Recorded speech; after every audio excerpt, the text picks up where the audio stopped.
It's all systems glow for Apple's Worldwide Developers Conference. Hey GadInsiders, welcome to your Tech Hub. WWDC and anticipation is building as Apple unveils the WWDC 2026 Tagline, a curated Apple Music playlist and computer wallpapers. The All Systems Glow tagline is a play on the phrase All Systems Go and may hint the release of iOS 27 and its rumored new features. Recent leaks suggest Apple's next mobile OS could introduce a dedicated Siri app and chatbot, complete with a built-in dark mode and glowing UI elements. The new tagline may suggest that the UI leaks are accurate. Judging by the musical teaser posted by the company's senior vice president of marketing, Greg Joswiak, Apple is going for a poppy, upswing vibe for its upcoming developer conference. For the first time, Apple has also released an official Apple Music playlist for WWDC. It features 20 contemporary songs from artists like Zara Larsson and K-pop supergroup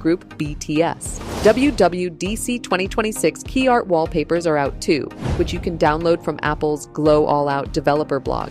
The black and chrome image is appropriately sized for use as a background on Macs, iPads, and iPhones. In addition to iOS 27, Apple may launch updated versions of its operating systems for other products, including Macs, iPads, Apple Watches, and Apple Vision Pro headsets. However, Apple may not reveal any massive hardware announcements at WWDC since the company recently unveiled the budget MacBook Neo, the iPhone 17e, and new M5 MacBook models. Even if the rumored foldable iPhone is nearly ready, it's safe to assume that Apple will reveal it during the company's September event. This WWDC is likely to be a landmark moment because its keynote speech may be the final talk given by CEO Tim Cook, who is passing the baton to Apple's current Senior Vice President of Software Engineering, John Ternus. For more updates, subscribe to GadInsider, like and share the video, and don't forget to press the bell icon so you never miss any update.